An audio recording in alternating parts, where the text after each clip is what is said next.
Hello again, everyone. You're joining us for another episode of Executive Platform's Blueprint Podcast. My name is Jeff Nix. I'm head of content and research. My guest today is Toni Lowe from Huge. She hosted a roundtable discussion at lunch at the North American HR Executive Summit on the topic of diversity, equity, and inclusion. A lot of great people around a table talking about a subject that is so important to HR professionals, and she's agreed to share some of her time and tell us how the conversation went. Toni, thank you so much for joining me today. Thank you for having me. Why don't we start off with what was the actual title of your themed lunch discussion, and why did you choose it? So the title of my theme luncheon was Centering Equity in Your DEI Journey. And I chose it because we're at a very pivotal time for, diversity, equity, and inclusion. And one where there was this mass acceleration and adoption of DEI in a major way in 2020. And then, of course, with what you've seen in the landscape of DEI from, some of the decisions that came down from our Supreme Court, as well as just the overall economic downturn that has impacted DEI, I feel like a lot of people are confused about what sort of work they should be doing. And the acronym of DE&I is sort of sometimes lumped together, and people are they forget that each word means something. And I think when you're thinking about ways in which you can move your company forward and the world in terms of societal change, equity has to be not only at the center in which it's already placed, but it also has to be brought forward, right? And so at my company, I shared some of the best practices we're doing, but really just as an expert in the field, and I say expert lightly because, there's no one single person doing this alone, but as somebody who's in the work and a practitioner who's been doing it for many years, I thought it was important for us to start talking about things that are super important in the work. Maybe just before we get into the actual lunch conversation itself, you could give us an introduction to your organization, Huge. Yeah, so Huge is a creative consultancy. And so what does that mean? We're sort of the hidden gem, so to speak, behind some of the most ambitious organizations in the world, Google for one, and Nike and Zelle and, Lego, for example, right? And so when you are engaging with their digital platforms, perhaps you're ordering shoes or your kid's Happy Meal, or there's a technology like Zelle where the banking industry has to solve for their mass competitors at Cash App and PayPal. We're the company who comes in and kind of figures out how we can help the company not only with growth acceleration, but solve real problems in the world. And that also, continues with diversity, equity, and inclusion as well. I was just going to say, I have to think a creative force is really connected to people, is really trying to get build opportunities, but also get the most out of the people who are involved with them and working with them. So what a great place to start for the conversation. Yeah, absolutely. So let's get into the themed lunch itself. Yeah.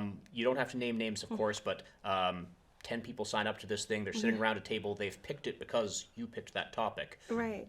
What was the makeup of the companies? Were they large? Were they small? A little bit of everything, right? So everywhere from 1,100 person company, small company, 700 I think might have been the smallest at the table, to 50,000. And so, and everyone having a unique interest in wanting some advice on their particular equity journey and how they center it in the work. And so for me, I started with the landscape of why I feel like equity is such an important topic that oftentimes is overlooked inside of the work of DE&I. And as you know, when companies are at the very infancy stage of their journey, the first thing that they want to do is they want to have a public point of view. And then they want to have internal employee resource groups, right? And for me, that's absolutely the wrong thing to be doing.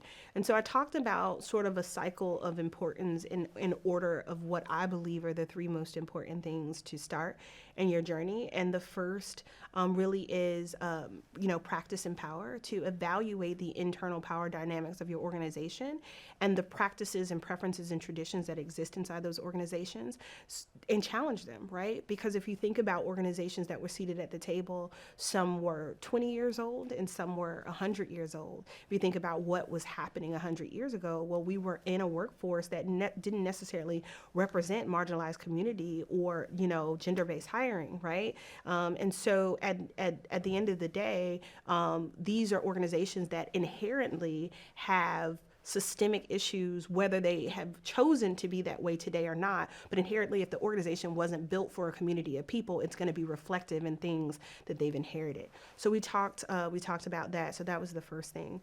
The second thing was access, creating access and opportunity, which is about how do we look across our workforce and look for uncovered stones that we can challenge inside of the way that we're doing things in terms of access. And when we talk about equity, it means that the data has to tell the story, right? Equity is not where it's not to be confused with equality, right? People often confuse those two words, but equality is everyone gets the same slice of pie, right? Everything's fair. But equity is about looking at the data and determining who gets what in order to make things equitable. If you've ever seen that little cartoon where they're like blocks, right? That is what that is. And so really being able to assess inside the work that you're doing, what that is. And then lastly is building trust and credibility. And often I find when you think about what I started, which is a point of view externally, and then employee resource groups is what people want to start with, but that's really what they need to end with, right? So once you have established, you've challenged power dynamics and practices internally, and then you've moved to creating opportunities and access, then you can focus on your brand reputation and build credibility because you're doing that, and the proof is in the pudding. I mean, it already sounds like an amazing lunch, and I can see why you picked the topic. You had this incredible insight to share, which, as you say, you're starting from a place that most people want to drop in the visible thing. Yeah. Do that at the end. Do the hard inside stuff first. When you were going around the table, did other people have insights that surprised you or maybe informed some of what you're going to take away from the lunch? They had lots of questions more than anything, right? How do they influence really conservative organizations? And I talked about my history prior to Huge, working for some of the largest companies in the world that were a little bit more conservative. And I still think that equity work. I also had people who said, well, I have a leadership team who who feels like I need to just focus on diversity and inclusion, and they're not ready for the E. And my thought is like, you can go out, and I say this oftentimes, you can get 51 flavors of ice cream and you can bring it into your home. But if you don't have a freezer, then the conditions for that ice cream is going to melt. That is, equity work is about equitable experiences, that you create an environment where everyone has the opportunity, whether or not they take it, to thrive, right? So doing just the D, right, focusing on just the representation does not help the conditions internally.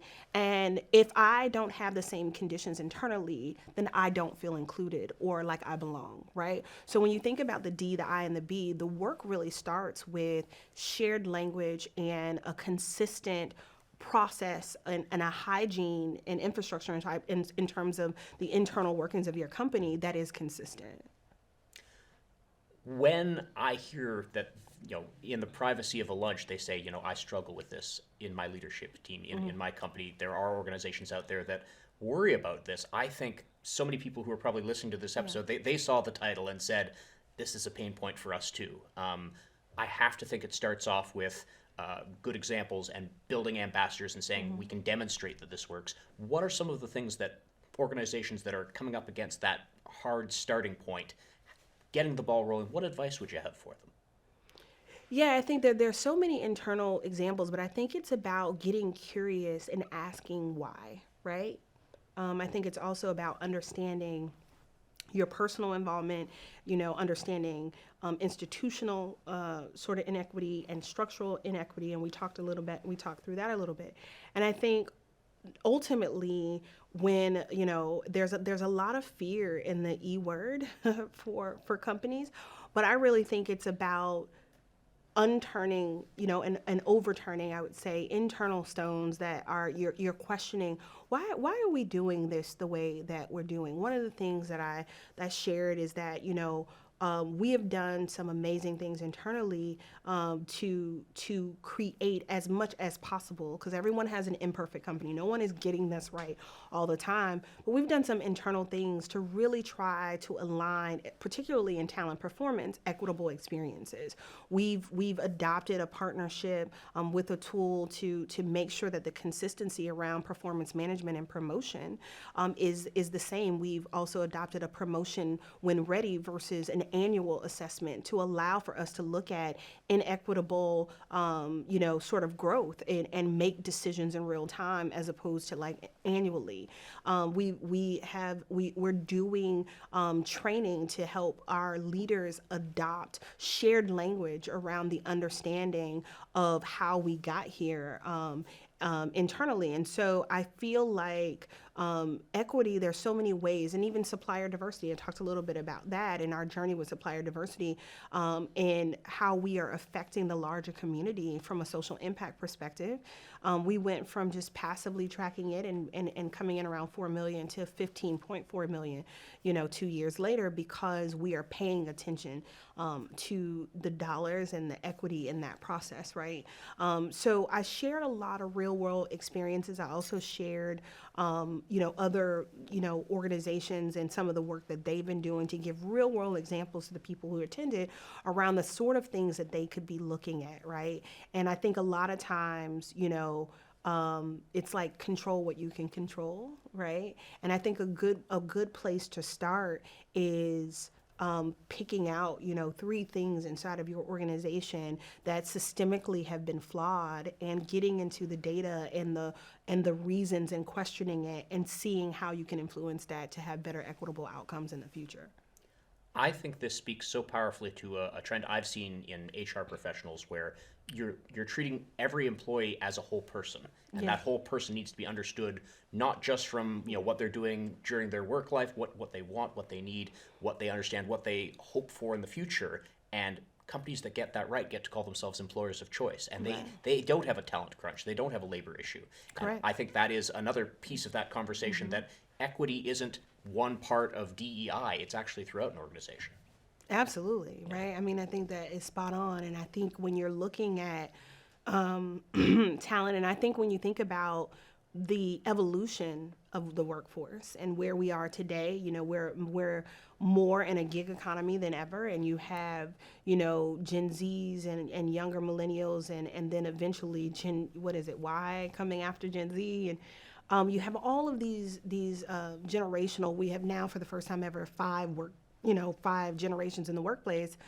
And what we're finding is that we've got to change our thinking about, what wellness and wholeness and authenticity means for different people. I'll tell you what we've learned from sort of boomers and older millennials, because I try to split the two because it really is a vast group. And then, even traditionalists in the past, is that there was more of allegiance to companies, right? Everybody was waiting for the gold watch, and pensions still existed. But in this economy, I mean, I joke with some of my leadership teams, when you don't get to become a world-class company without world-class talent. And I always say, like, I have Gen Zers in my family, and I'm watching them and I'm listening to their experiences. And it's like, listen, they'd rather TikTok than be microaggressed in your workplace. So if you don't figure out what the problems are in your culture, no one's signing up for that, right? When you can be a TikTok influencer and make 7 figures now. Why would I sign up for that? They have options, and the beauty of those options are that they create a demand for companies to align to their missions and values, right? I need you to be who you say you are from a social impact perspective. I need the clients that you work with and the work that you do, to reflect who you say you are. And more than anything, I need you to deliver on your mission relative to my experiences in your workplace. And if you don't, I don't have to stay here. And so I don't know how you become a world-class company without world-class talent. I think this is a topic that, and I think just before the cameras were rolling, we said, there's 100 people who could have done this in a town hall all day. You got to have 10 people for an hour sort of brainstorming together. If there was 1 or 2 key takeaways that you just want to put to listeners who have been listening to all of this, and maybe they can apply to some of their own work, what would those be? I would say the first thing is when you look at your specific industry, and everyone's going to be at different stages. I had people who were in construction, academics, consumer-based companies at my table, and that means something different for the industry. And so the first question that I always challenge people on is like, to start when you're thinking about your equity journey is to start with personal involvement and how are we participating as a brand. If you look at your historical industry, we have a great partnership with N for 13, which was an organization that said, listen, we're challenging the question of why there's a lack of Black talent, for example, inside of advertising. And so, that Black talent should at the very least reflect the percentage of the U.S. workforce. And so we've made commitments to be a partner in that journey. And so what does that mean? So how are we participating in a system that we did not create? And what can we do specifically inside of our brand and the power that we yield in the world based on that brand to change the landscape both internally and externally, right? And then I'd say the second thing is that, as a reminder to my first original point, is that you don't get to the D, the I, or the B without the E. The E is really, and I don't care what order you put it in. Some people feel more provocative. They call it, E, D, I, B, or whatever order. I think doesn't matter for me, but what I do think matters is that you've got to get curious about the landscape of your organization, the power dynamics, and then how the business is performing an integrated strategy relative to equitable outcomes, right? And so if you don't look at your business from end to end and figure out ways to not only hold your leaders accountable, but also to figure out how you're changing the world and how you're making profit, and then look at equitable outcomes internally and externally, it's going to be very difficult to live up to being a world-class company. What a great note to end on. Toni, I really appreciate your time today. It sounds like it was a fantastic conversation on an important topic that there is so much more still to discuss. Thank you. Yeah, thank you for having me. You've been listening to another episode of Executive Platform's Blueprint podcast series. I've been Jeff Mix. Let's do it again soon.